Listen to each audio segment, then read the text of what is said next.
Hey, what's up everyone, Fox Sounder N313 here. And I've been a little slow to get anything uploaded to this channel. It's been a slow few weeks for gaming news. We had the Nintendo Direct last week, but there wasn't really anything there that I wanted to comment on. Not to say there weren't any good games announced, there were. I'm particularly excited about the Senran Kagura game. And I'm kind of interested to check out Payday 2, and there were a few other games there as well. But again, nothing I wanted to give any thoughts or opinions on. However, last week Star Wars Battlefront 2 was announced. First they had the teaser trailer. It was announced during Star Wars Celebration, and then over the weekend we got the full trailer, and it was announced for Xbox One, PC, and PS4. Now the director of the game was asked about the possibility of it coming to the Switch, to which he said that's a question for another day. Now right off the bat, I don't want to get people's hopes up. I have no idea if this game will actually come to the Switch, but that quote gives me a little bit of optimism about its chances of coming to the Switch. Most of the time, if a game is not coming to the Switch, they'll just say we have no plans for it at this time. But he's saying that's a question for another day. Now, I personally believe that Nintendo requested that their third-party partners that are working on Switch games stay silent about them until E3. Because I think Nintendo just wants to drop all the bombs at once, if they in fact have many bombs to drop. Because if they can go to E3, have a stage show like they've had, before the Nintendo Directs, and they can have games like the next Call of Duty, the next Assassin's Creed, and possibly Star Wars Battlefront 2 to show, they could really blow people away. I think they've learned their lesson from previous years where they've kind of announced all of their big games at Nintendo Directs before E3, and then when it comes time for E3 they have nothing to show. It's just them elaborating on games they've already announced, which really hurt them, to be honest. People talk about E3 not being as important as it used to be, and that might be true, but it's still more important than a Nintendo Direct. That's more for the hardcore fans, because with E3 you have weeks, months, whatever of build up to it to some extent, and you have more of a casual viewing audience there. I mean, not casual, but you have people watching that are gamers but don't really pay attention to gaming news throughout the rest of the year. And that's what you want. That's who you want to try to market your games to. Because the hardcore is always going to keep up with it no matter where it's announced, but you got to get the casual hardcore viewing audience or gaming audience in on it as well. Now, as for Star Wars Battlefront 2, a lot of people have said, well, the game is too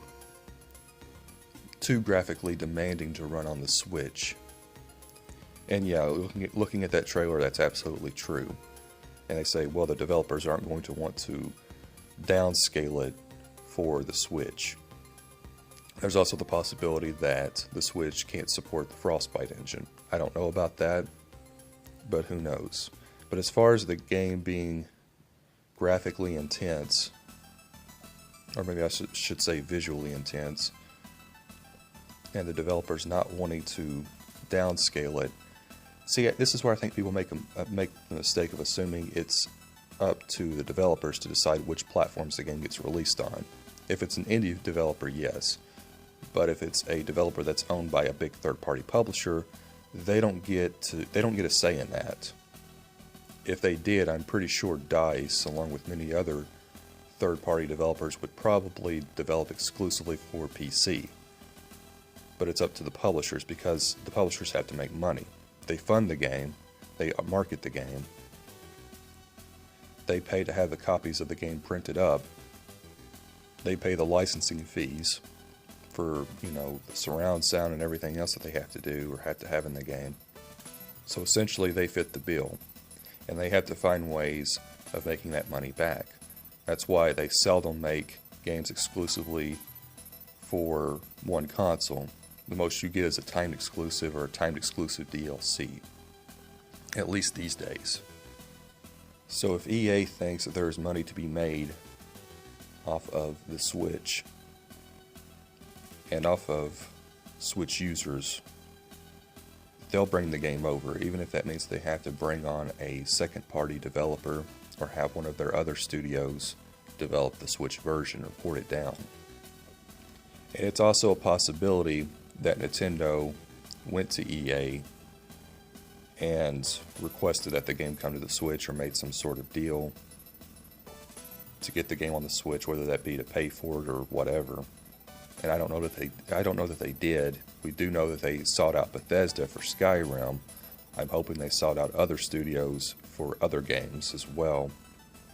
Skyrim is fine, and I plan on picking it up on the Switch, but as many people have pointed out, it's a port of a very, well, not very old, but a somewhat old game. Having a game like Star Wars Battlefront 2 come out at the same time on the Switch as it does on other consoles would be a pretty big deal. And you know, the thing about Star Wars is everyone loves Star Wars. It's not something like Grand Theft Auto. You know, with Grand Theft Auto, you can make a case to me why that shouldn't or couldn't come to the Switch. Or Rockstar can make that case in terms of, you know, not being able to make enough money back on it. I get that.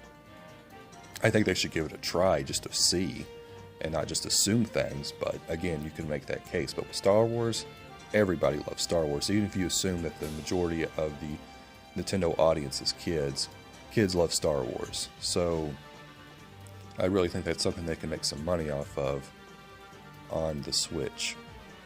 But I'm going to wait till E3 and see what happens there. I'm not going to just assume that it's impossible or that it's not going to happen. Again, the developers' comments give me a little bit more optimism than other developers who have talked about bringing games over.